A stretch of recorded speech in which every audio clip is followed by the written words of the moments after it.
احکام تجارت احکام تجارت الحمدللہ رب العالمین والصلاة والسلام علی سید المرسلین اما بعد فاعوذ باللہ من الشیطان الرجیم بسم اللہ الرحمن الرحیم الصلاة والسلام علیک یا رسول اللہ الصلاة والسلام علیک یا حبیب اللہ الصلاة والسلام علیک یا نبی اللہ وعلی آلک واصحابک یا نور اللہ۔ مدنی چینل کے ناظرین، پروگرام احکام تجارت کے ساتھ حاضر ہیں۔ الحمدللہ پروگرام کی رونق مفتی علی اصغر عطاری مدنی مدظ اللہ العالی ہمارے ساتھ تشریف فرما ہے۔ آپ کے سوالات ہوں گے اور مفتی صاحب کے جوابات ہوں گے۔ صلو علی الحبیب صلی اللہ تعالی علی محمد صلی اللہ علیہ وسلم۔ پہلے میں شامل کر رہا ہوں آپ کا ایک سوال، اور سوال کے ساتھ مفتی صاحب کی بارگاہ میں حاضر ہوں گے۔ جی مفتی صاحب سے میرا سوال یہ ہے، اپنے کاروبار میں جیسے کپڑے کی بر نہیں آئے گی، رنگ نہیں لتھے گا، اس طرح گارنٹی دینا اپنے مال کی کاروبار کرنا کیسا ہے؟ اس کے بارے میں شرعی رہنمائی فرما دیجئے۔ ٹھیک ہے۔ دیکھیے، اگر آپ کو پتہ ہے کہ کپڑا ایسا ہی ہے، کیونکہ کپڑے کے اندر کچھ کپڑے ایسے ہوتے ہیں جس میں بور نہیں آتا، رنگ اس کا مطلب کہ نہیں پھٹتا، رنگ باقی رہتا ہے آخری وقت تک، اگر تو آپ کو پتہ ہے کہ یہ کپڑا اسی طرح کا ہے تو آپ گارنٹی دے سکتے ہیں، کوئی حرج نہیں ہے اس میں۔ مفتی اور موقع پہ بھی ہوتا ہے، بعض اوقات ہم کام کراتے ہیں، ابھی پچھلے دنوں بھی ایک کام کرایا، تو بعض اوقات جو کام کرنے والے افراد ہوتے ہیں وہ اتنے یقین، گارنٹی خیر ہوتی ہے یقین کے ساتھ ہی ہے، لیکن وہ اتنا یقین ہوتا ہے انہیں کہ ہم خود ٹینشن میں آ جاتے ہیں کہ اتنی زبردست گارنٹی کیسے دے رہے ہیں۔ مثال کے طور پہ لکڑی کا کوئی کام کروا رہے ہیں آپ، اور اگلا کہہ رہا ہے جی اس کی 10 سال کی گارنٹی ہے، یوں بھی ہو جائے گا تو کچھ نہیں ہوگا، یوں بھی ہو جائے گا تو کچھ نہیں ہوگا، اور اچھا کسٹمر مطمئن بھی شاید اسی چیز سے ہوتا ہے بیچارہ۔ تو اس گفتگو میں آپ کیا رہنمائی فرمائیں؟ دیکھیں، ایک تو یہ ہے کہ سوال تھا خرید و فروخت کے متعلق، جی، اور کام کروانے کا جو لفظ ہے یہ عام ہے اجارے کو، جی، کاریگری کو بھی اور خرید و فروخت کو بھی۔ ٹھیک ہے۔ تو کاریگری میں بھی یہ ہوتا ہے کہ آپ کسی سے کوئی کام کرواتے ہیں تو وہ آپ کو ایک نقشہ کھینچ کے بتاتا ہے کہ یہ مٹیریل اتنا پکا ہے، تو وہاں اس کا یہ جو عہد و پیمان کرنا جو ہے جی، یہ دوسرے درجے کا ہے۔ وہ کوئی چیز بیچ نہیں رہا آپ کو، ایک ڈیزائن اس نے آپ کے سامنے رکھا ہے اور اپنے تجربے کی بنیاد پر وہ اس ڈیزائن کے حوالے سے بیان کر رہا ہے کہ جی مثال کے طور پر ٹائلیں ہوتی ہیں، ماربل ہوتے ہیں، یا باتھ روم آئٹم بہت سارے ہوتے ہیں، پائپ ہوتے ہیں، فرنیچر کا ہوتا ہے، تو ان کا ایک تجربہ ہوتا ہے۔ صحیح۔ اگر وہ اس کے تجربے کی روشنی میں کوئی بات بیان کر رہے ہیں، اب میں نے جو ہے وہ ایک کام کروایا تھا لکڑی کا، تو بڑا کمال کا کام اس نے کیا، یعنی وہ شیلف اس نے ایک ڈالی، ایسا لگ رہا تھا کہ دیوار میں گھسی ہوئی ہے، ٹھیک۔ اس کے نیچے کوئی سپورٹ نہیں ہے، جو اس نے کہا ویسا ہی نکلا، صحیح۔ مضبوط ہے، بہت مضبوط ہے۔ اس کا تجربہ تھا میرے سامنے، تو وہ چیز پہلی مرتبہ اس طرح کی تھی۔ تو بعض اوقات ایک کاریگر اپنے تجربے کی بنیاد پہ ایک بات بتا رہا ہوتا ہے، اور وہ کسی حد تک حقیقت پر بھی مشتمل ہوتی ہے، اگر وہ بھی غلط بیانی کرے گا تو گناہ گار ہوگا، اور اگر کوئی اپنا مال بیچ رہا ہے تو پھر اب جو ہیں وہ دیانت کے جو تقاضے ہیں وہ بڑھ جاتے ہیں، بہت زیادہ احتیاط کی ضرورت ہوتی ہے۔ آپ تشریف لے گئے کہ تو کتب نمائش اور پھر حاضری حرمین طیبین بھی تھی، تو اس کے متعلق کچھ ہمارے ویورز کو بھی بتائیے۔ ایک تو یہ بتائیے صاحب، سالوں سے مطلب کتابیں خرید رہے ہیں، 20-22 سال سے تو میں مطلب جانتا ہوں استادی شاگردی کے حوالے سے، تو آپ کتابیں خرید ہی رہے ہیں اور انڈرسٹوڈ ہے اس سے پہلے سے خرید رہے ہیں، تو وہ کون سی کتاب آپ خریدنا چاہتے ہیں کہ موقع با موقع اور بالخصوص ایسے ایونٹس پہ آپ پہنچ جاتے ہیں اور پھر آپ کہتے بھی ہیں کہ بھائی بڑی شاندار کتابیں مل گئی ہیں، یوں مل گئی ہیں، اتنی لے لی ہیں، یہ لے لی وہ لے لی، بتاتے بھی ہیں کچھ آپ، اور میں دیکھتا بھی ہوں کہ ایک تو ہوتا ہے نا کہ یوں سمجھ لیجئے مدنی چینل کے ناظرین کے اسکرین پہ بیٹھے ہوئے تو بہت ساری چیزیں شاید ایسی بھی ہوتی ہوں کہ وہ تقاضا ہے، لیکن تقاضا نہیں، فطری خوشی آپ کے جذبات جو ہے وہ جھلک رہے ہوتے ہیں، ایسا کیا ہے؟ میں اپنے ساتھ صرف 3 کتابیں لایا ہوں، ابھی اپنے ساتھ لائے ہوں؟ اپنے ساتھ، ہاں، کیونکہ ٹھیک ایشو ہے۔ یہ تھا کہ میری جو فلائٹ تھی شارجہ سے جدہ، جی، وہ صرف 20 کلو وزن الاؤ تھا، ٹھیک۔ تو میں زیادہ کیری نہیں کر سکتا تھا، باقی کارگو کروا دی ہیں، آ جائیں گے۔ تو میں گھر والوں سے کہہ رہا تھا ایک کتاب پڑھتے ہوئے، اس کے تھے کوئی 50 صفحات ہوں گے، کہ اگر میں پورے سفر کا حاصل اس کتاب کو بھی قرار دوں تو کافی ہے۔ ایک کتاب؟ اتنی اعلیٰ کتاب تھی۔ واہ، ویسے تو ایک محاورہ ہے کہ علم سمندر ہے، ٹھیک ہے نا، ہم اس محاورے سے ہٹ کر، آپ ہر آدمی کہیں نہ کہیں کھڑا ہوتا ہے، مثال کے طور پر آپ مسجد، آپ 2 جگہ بیانات کرتے ہیں جمعے کے، ٹھیک ہے، آپ بہت سارے پروگراموں میں آتے ہیں، تو آپ بہت ساری چیزیں جو بار بار بیان کر چکے ہیں. جی ایسے ہی. اس کا یہ مطلب تو نہیں کہ ساری عمر آپ کی جو سننے والے ہیں وہ وہی سنتے رہیں گے. نہیں. آپ کو اپڈیٹ کرنے کی ضرورت ہے، خود کو اپڈیٹ کرنا ضروری ہوتا ہے جی. علمی اعتبار سے. نیکسٹ ٹو کیا ہے، یہ بڑا اہم چیز ہے. تو یوں ہماری جو زندگی ہے، ہماری زندگی کئی چیزوں کے گرد گھوم رہی ہوتی ہے. یعنی ایک مفتی ایسا نہیں ہے کہ صرف علم فقہ پر ہی مہارت اس کی ضروری ہونی چاہیے. اس کی نظر تفسیر میں ہونا ضروری ہے، احادیث میں ہونا ضروری ہے. اس کی نظر جو ہے وہ اور کئی علوم ایسے ہیں، خاص طور پہ علم کلام ہے، اس میں ہونا ضروری ہے. تو یوں ہر موضوع پر ہی، یعنی یہ مختلف فن ہیں، مختلف سبجیکٹس ہیں، ہر سبجیکٹس پر بہت ساری چیزیں ایسی ہیں جس کو پڑھنے کی ضرورت ہوتی ہے. ٹھیک. جیسے تفسیر پر آپ بات کریں تو 2-4 کتابیں ایسی ملتی ہیں اصول تفسیر کے حوالے سے، اس کے علاوہ کوئی کتاب ہی نہیں ملتی. صحیح. ٹھیک ہے. اس کی ایک وجہ یہ بھی ہے کہ تفسیر کے کوئی 50 فن ہیں. تفسیر کے خود 50 فن ہیں. ٹھیک ہے. مطلب رجحانات کہہ رہے ہیں آپ، زاویے فن کہہ رہے خود تفسیر کے 50 فن ہیں. ٹھیک ہے. تفسیر مثال کے طور پر وجوہ والنظائر ایک فن ہے. قرآن پاک کا ایک لفظ ہے، اور وہ جو لفظ ہے وہ کتنے معنی میں آیا ہے. صحیح. قرآن ہی میں وہ کتنے معنوں میں آیا ہے. ٹھیک.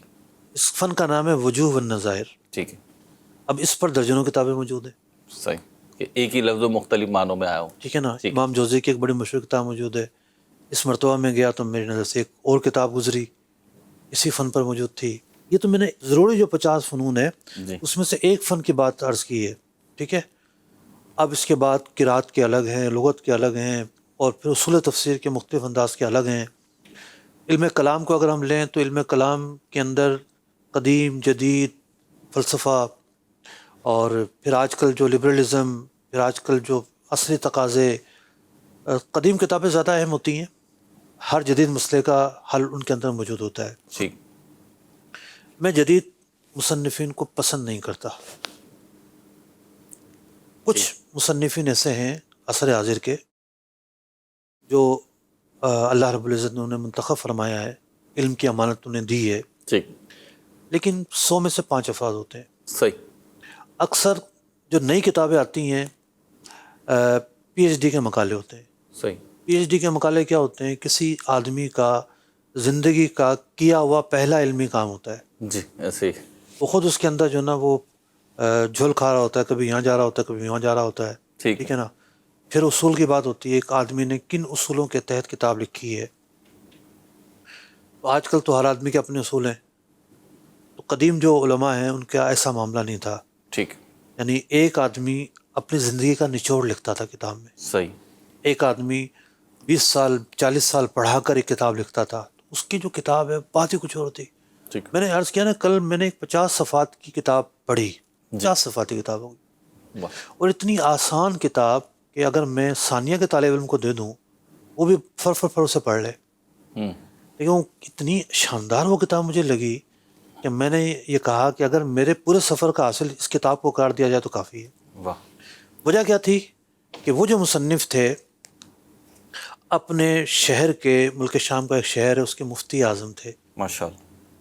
انہوں نے پوری زندگی علم فقہ کی خدمت کی. علم فقہ کی خدمت کرنے کے بعد پھر انہوں نے کتاب لکھی. اس کتاب کے اندر اختصار بھی ہے، جامعیت بھی ہے، اور استیاب بھی ہے. 50 صفحات میں گویا میں عرض کر رہا ہوں کہ کمال کی کتاب تھی. ابھی آنے سے پہلے بھی میں اسے پڑھ رہا تھا. ٹھیک ہے. کمال کی کتاب تھی. کہنے کا مقصد یہ ہے کہ یہ ایک کتاب کی صورتحال ہے. اب یوں ہر ایک کا اپنا ذوق ہوتا ہے. کوئی جاتا ہے جا کے قصے کہانیوں کی کتابیں خریدتا ہے.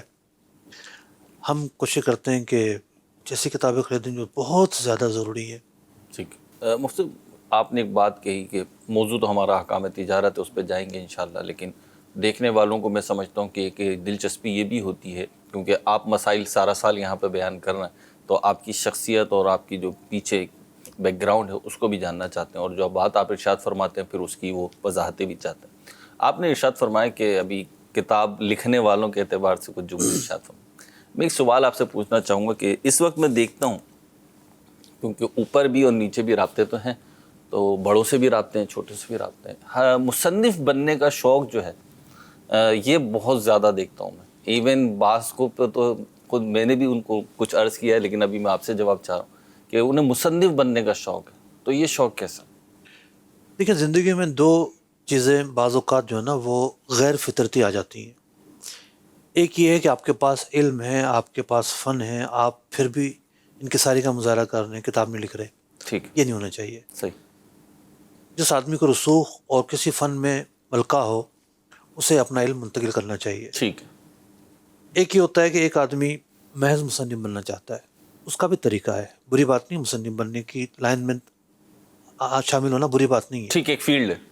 اپنے قد کے مطابق کام کرے. صحیح. یہ نہیں ہے کہ آپ کوئی ایسا کام کریں جو آپ کی علمی سطح سے بہت اوپر کا ہو، بہت اوپر کا ہو. ٹھیک.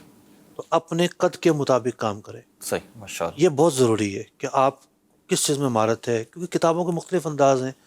مثال کے طور پہ سیرت ہے. اب سیرت نبوی سے کسی نے کسی احادیث کسی خاص موضوع پر واقعات نکال لیے جی. کہ 20 موضوع پر احادیث سے واقعات، ایک بڑا آسان کام ہے. ٹھیک. اب اس کے اندر کیا ہے کہ جو نیا آدمی ہے اس کو لکھنے کا سلیقہ بھی آئے گا، صحیح. معافی ضمیر کیسے منتقل کرنا ہے، چیزوں کو کیسے نقل کرنا ہے، خلاصہ کیسے بنانا ہے، یہ کام سکھائے گا. زندگی میں کوئی کلاس روم نہیں سکھاتی، آپ کا عملی تجربہ سب سے زیادہ سکھاتا ہے. کلاس روم آپ کو نظریات ضرور سکھاتی ٹھیک ہے، ہے، تھیوری پڑھا رہا ہے. آپ کو نئے زاویے ضرور دکھاتی ہے، لیکن جو آپ کا عملی تجربہ سکھائے گا نا اس کا کوئی نعمل بدل نہیں ہے. ٹھیک. تو اگر آپ نے اپنی حیثیت اپنی بساط کے مطابق کوئی کام لیا ہے، وہ کام پھر اب آپ کو آگے بڑھائے گا. یہ ایک متعدل زاویہ ہے. ٹھیک. اور صرف یہ جو بات آپ نے کہی میں چاہوں گا کنیکٹ کروں، کیونکہ ہمارے ویورس کی ایک تعداد ایسی ہی ہے جو یہ چیزیں سننا چاہتی. آپ نے فرمایا کلاس روم میں وہ چیز نہیں ہوگی جو پریکٹیکل لائف میں ہوگی. تو بزنس سے ریلیٹڈ جو ہمارے علوم ہیں وہ بھی پڑھتے ہیں بعض افراد، اور ظاہر سی بات ایک بہت بڑی فیلڈ ہے، وہ بھی یونیورسٹیز میں کالجز میں یہ پڑھ رہے ہیں. لیکن ان کے بارے میں بھی آپ یہ کہیں گے کہ وہ جب پریکٹیکل فیلڈ میں آتے ہیں اس میں سب سے زیادہ سیکھتے ہیں.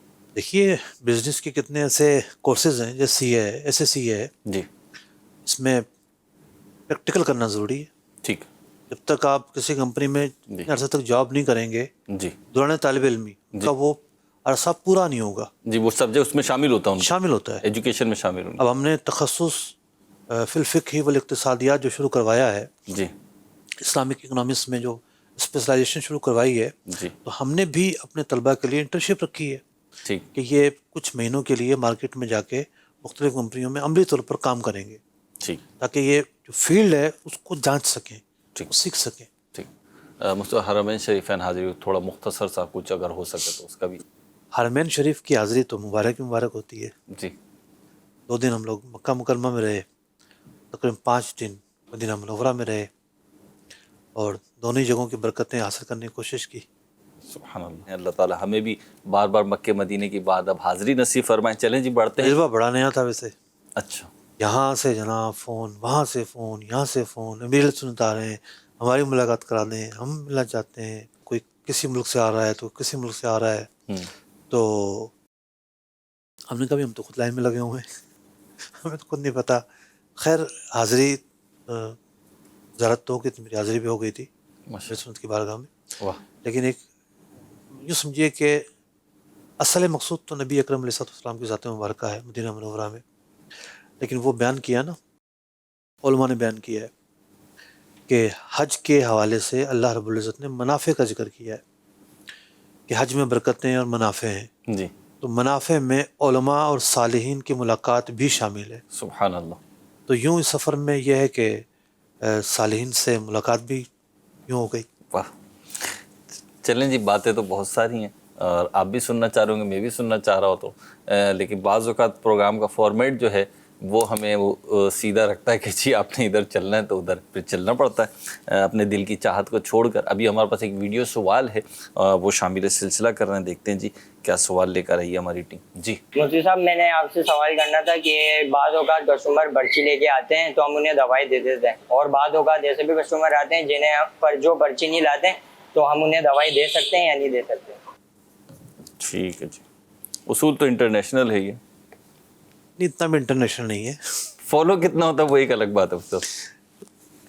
مجھے ایک گولی کی عادت پڑی دبئی میں، ایک اسٹور پر گیا، میں نے دوا خرید لی، میرے پاس کوئی پرچی نہیں تھی جی کیونکہ مجھے پیراسیٹامول چاہیے تھی. جی کہنا کا مقصد ہے کہ بعض دوائیاں ایسی ہوتی ہیں جو دے دی جاتی ہیں، ایسا ہی ہے. کچھ دوائیاں ایسی ہوتی ہیں اس کے لیے ڈاکٹر کا نسخہ ضروری ہوتا ہے. پھر یہ ہے کہ کئی اعتبار سے ضروری ہوتا ہے. ایک تو پتہ چلے کہ وہ ہائی رینج کی گولی بچے کو جا کے دے دی. پھر جس طریقے سے نمک ہے، جی اب یہی نمک جو ہے وہ ایک عام سی چیز ہے، اور یہی نمک بلڈ پریشر کے مریض کے لیے زہر ہے. جی زیادہ اگر وہ استعمال کر لے اور اس خاص موقع پہ استعمال کر لے، تو یہی وجہ ہوتی ہے کہ میڈیکل اسٹور میں بھی عام آدمی کھڑا نہیں ہو سکتا. تو ملازمی تو رکھ سکتا ہے وہ، لیکن فارمیسی کیا ہوا آدمی، یعنی فارمیسی کا ڈپلوما یا اس میں بی ایس کیا ہوا آدمی، اس کو لائسنس ملتا ہے تاکہ اس کو دواؤں کی پہچان ہو. اور پھر ڈاکٹری جو نسخہ ہے وہ اس لیے ضروری ہوتا ہے کہ مریض کو کوئی ضرر نہ پہنچے، نقصان نہ پہنچے. تو جو قانون ہے اس کو فالو کیا جائے گا. اگلی کال دیجیے. میرا مفتی صاحب سے یہ سوال ہے کہ یہ جو سنوکر وغیرہ کا کاروبار کرتے ہیں، سنوکر لوگوں کو کھلاتے ہیں پھر اسے پیسے لیتے ہیں، بلیئرڈ اور سنوکر وغیرہ، تو اس طرح کا یہ کاروبار کرنا اور اس کے پیسے لینا کیسا ہے؟ ارشاد فرما دیں. جی اسنوکر وغیرہ، دیکھیں اس طرح کا جو کاروبار ہے وہ درست نہیں ہے، جائز نہیں ہے.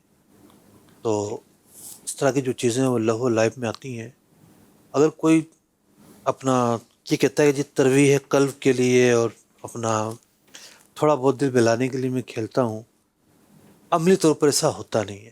لوگ گیمیں رکھ رہے ہوتے ہیں، پورے گیم ہو رہے ہوتے ہیں، ٹورنامنٹ ہو رہے ہوتے ہیں، جوا کھیلا جا رہا ہوتا ہے. تو بہت ساری خرافات، خاص طور پر جہاں دکانیں ہیں اور اس کے کلب ہیں، وہاں یہ سب چیزیں ہو رہی ہوتی ہیں. ایسا ہی. مفتی وہاں پر میسیج کے ذریعے سوال کیا گیا، اور سوال یہ ہے کہ جی میری شاپ ہے اور میری شاپ کے سامنے روڈ چل رہا ہے، سڑک ہے، تو وہاں پہ کوئی اپنا کوئی چھوٹا سا کیبن وغیرہ رکھنا چاہ رہا ہے اور وہ مجھے منتھلی رینٹ وغیرہ بھی دیں گے، تو ان کا رکھنا اور میرا رینٹ لینا جائز ہے؟ دیکھیے وہ تو روڈ ہے، آپ کی زمین تو نہیں ہے. ٹھیک ہے، پہلی بات تو یہ کہ قانونی طور پر ہی منع ہوتا ہے بعض اوقات، بالفرض قانونی صورت میں منع نہ ہو. بعض اوقات ایسی صورت ہوتی ہے کہ اس کی اجازت ہوتی ہے. تو اگر اجازت کی صورت ہے اور آپ کو یقینی ہے کہ لوگوں کو ضرر نہیں پہنچ رہا، اور آپ فٹ پاتھ پہ قبضہ نہیں کر رہے، لوگوں کی گزرگاہ پہ قبضہ نہیں کر رہے، اور یہ بڑی سوچنے سمجھنے والی بات ہے. اگر وہاں رکھنا ٹھیک ہے، پھر آپ اپنا کوئی پھٹا رکھ دیں، اپنی کوئی کیبن رکھ دیں اور اس کا پھر کرایہ لے لیں. یہ صورت ہو سکتی ہے. ٹھیک، اگلی کال دیجیے.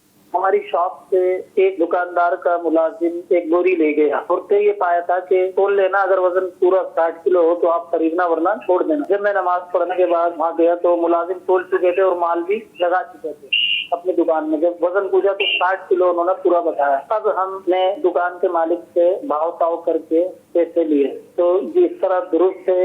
اور دوسرا سوال یہ ہے کہ جو مال ہم وزن سے خریدیں اگر وزن کی بیچ دیں تو کیا حکم؟ دیکھیے اگر آپ نے وزن سے خریدا ہے اور بغیر وزن کے بیچ دیا ہے تو اس میں سامنے والے کا یہ رائٹ ہے کہ وہ وزن کروا کے لے. اگر وہ یہ کہتا ہے کہ میں اپنے پاس وزن کر لیتا ہوں جا کے، اس کی گنجائش تو موجود ہے کہ وہ اپنے پاس جا کے وزن کر لے اور بھاؤ وغیرہ کر کے چلا جائے. جو صورت آپ بیان کر رہے ہیں یہ طریقہ ٹھیک نہیں ہے. اس میں ہونا ہی چاہیے تھا کہ بھاؤ تاؤ پہلے ہوتا، پھر ڈیلیوری کا عمل شروع ہوتا. یا ڈیلیوری آپ نے کروا دی، اور ڈیلیوری کروانے میں کوئی شرعی خرابی تو نہیں آئی کیونکہ اس وقت تک سودا ہی نہیں ہوا تھا. سودا جب ہوگا جب بھاؤ تاؤ ہوگا. تو اب اس میں اندیشہ یہ تھا کہ بالفرض آپ کی بارگیننگ فیل ہو جاتی تو پھر اس کو ضرر پہنچتا، وہ سامان دوبارہ آپ اٹھا کر لے کر آتا. تو یوں یہ ہے کہ بھاؤ تاؤ ہونے کے بعد پھر یہ ہے کہ مال بھجوایا جائے، اسی میں عافیت ہے.